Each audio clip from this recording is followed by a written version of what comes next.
Hi guys, welcome to Anna Goldman Business Channel, and today I'm gonna give you 7 reasons why you're going to fail to get the job in Norway. Let me rephrase, not you in particular, but everyone who is planning to move to Norway, who is looking for a job there, definitely will fail to get a job if they neglect those 7 things from this video. Let's dive in. Hi guys, I'm Anna and I was living and working in Norway for more than 3 years. And on this channel, I'm sharing with you some cool information about professional development, personal finance, and how to improve your life in general. And some of my videos, I love sharing with you my experience about my life in Norway back then, and I really hope you will find it useful for your particular case. Lots of my friends and as well as clients, especially foreigners, always complain how difficult it is to find and secure a job in Norway. But Norway is not unique in this case. When you're trying to move to a developed country like Norway, Switzerland, or the UK or Germany, you will need to follow some guidance of how exactly to secure the job, and you always need to prepare for such a move well in advance. It's never an overnight decision like you're waking up and saying to yourself, yes, I'm going to move to Norway tomorrow.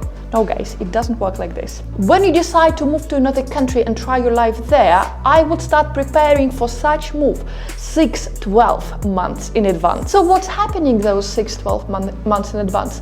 First of all, and most importantly, you need to start from learning the local language of the country of your choice. And this is our reason number 1 why you will never get a job in Norway, because you don't speak the local language, Norwegian. Yes, I perfectly know it's a common thing to say that lots of people in Norway speak English. Yes, English language is widely spoken in Norway, and Norway in fact is the 4th country in the world with a level of English language knowledge among local population. But no matter that the majority of Norwegian population speak fluent English, well, let me tell you something interesting. First, if you're planning to work for a Norwegian company, no matter that your resume can be accepted in English and no matter that even your interview can be in English, how are you going to communicate with your colleagues and with your management when you get that job? Shut the f***! As I guarantee in your work culture, your colleagues between each other will be speaking Norwegian.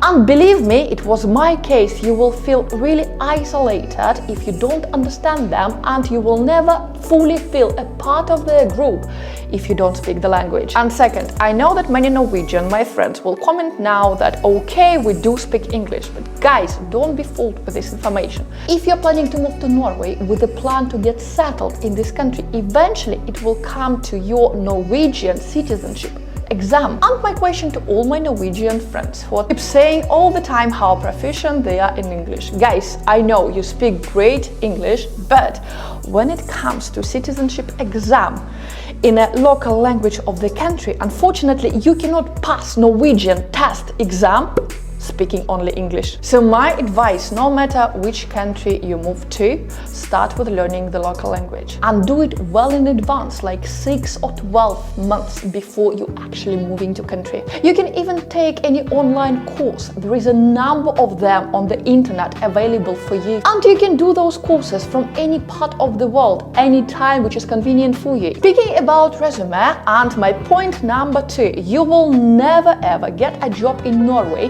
if your resume is not Norwegian style. Remember, Norway is a very conservative country and they're really difficult when it comes to any novelties or any changes of their usual style. It's applicable for any field of life. In Norway, the most important part of your resume is usually your key qualifications, which is like a management summary of your education, skills, work experience, and also very important, your interpersonal soft skills. Other examples of vital information that has to be included in your Norwegian-style resume, which might be very different from other countries. In Norwegian-style resume, you need to include your date of birth, which is not applicable in the UK, for example, your home address, marital status, if you have any kids, your interests and hobbies. In the UK, no one really cares about it. And also be prepared to provide some references right away. What makes it really different in Norway, Norwegian employers really want to know you as a human being behind your professional skills. Some people tend to believe that if they make their resume colorful with different colors and pictures and so on, it will make them stand out of the crowd. Guys, it doesn't work in Norway. Norway is a very conservative country. So unless you are trying to apply for a job in design or something similar, any creative industry, it is much more important to have the right focus and the right content rather than always colors and gloss. About your picture in the resume, as far as I know, it's not a common thing to do in the UK. In Norway, if you want, you can attach your picture to your resume. It's completely up to you. So if you decide to attach your picture to your resume,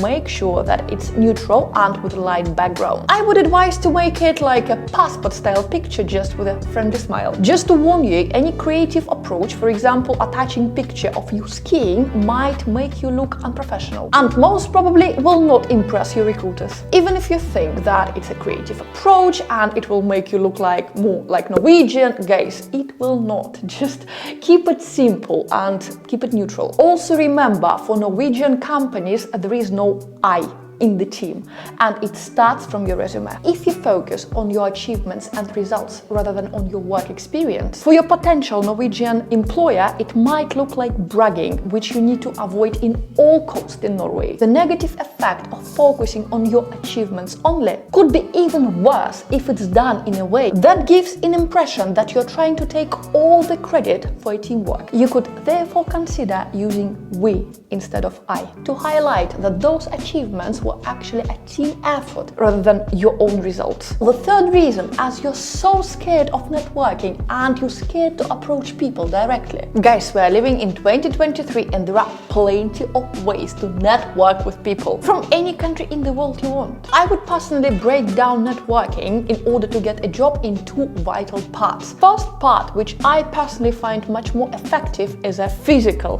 personal networking. For this way to network with people, you just need to Google major events in your industry happening in Norway in major cities, save up some money and go and physically attend those events. Print out your resume, print out some of your business cards with your contact details on them, at least your phone number and your email address. Have like 20 copies of those printed resumes and go to Norway, attend those events. Just please don't hand those resumes right away. Ask open questions about themselves, about their business.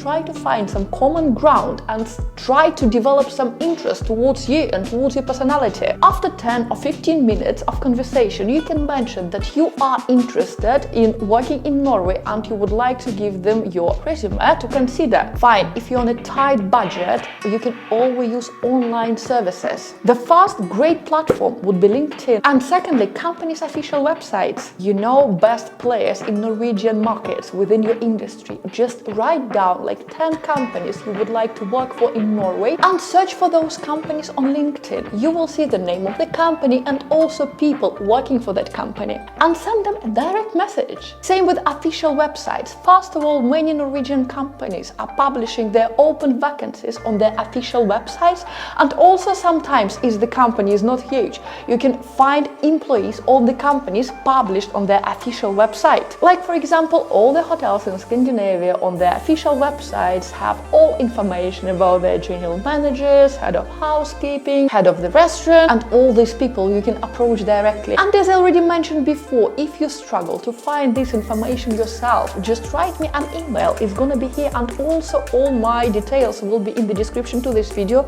Let's have a private consultation and I will teach you exactly how to do all this networking and how to start applying for a job in Norway if you want to get one. I can even put you in touch directly with some Norwegian companies, as I'm working with lots of businesses there. And a typical mistake number 4, you don't follow up after applying. Most probably, when you contact people directly on LinkedIn asking them if they have any open vacancies in their company, some of them will get back to you saying, yes, actually we have an open role.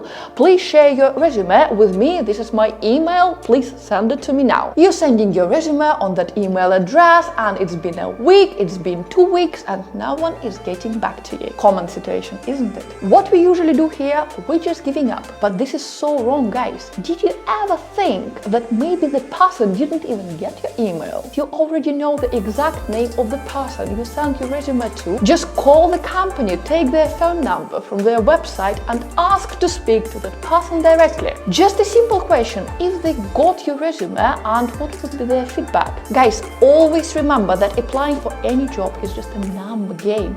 As more companies you're approaching, as more resume you're sending, as more people you're talking to, as larger your chance to land the job at the end, no matter which country you're choosing. Guys, another struggle my clients usually have, the clients who want to relocate to Norway to get a job there, is they don't understand the importance of initial capital. Don't forget that you will receive your first salary after 1 month of working for that company. You will need to cover your ticket, your flights to Norway. You also need to pay for your accommodation for that initial month at least. Not to mention that you will have to sustain yourself financially within this first month to buy food and groceries and all these things. Another important thing, when you sign a rental agreement in Norway for your future apartment, you will have to pay from 3 to 6 months security deposit for that apartment in advance at the moment of signing your contract. So it's going to be first month of your living plus from 3 to 6 months equal to that rent as a deposit, which means that it's not enough just to secure the job. You also need to have some initial funds to support yourself when you're moving to Norway. My advice here would be to have at least 5,000 to 10,000 euros in your bank account when you move to Norway to support yourself financially for the first 3 months of living there. Thank you so much, guys, for being with me today. I hope you enjoyed this one. Please let me know in the comments down below what you think, or if you have any questions, or what would be your main reason why you want to relocate in a different country. Is it Norway, by the way? Please share with me in the comments down below. For now, enjoy the rest of your week, and I hope I will see you in my next videos. Bye for now, guys. Bye.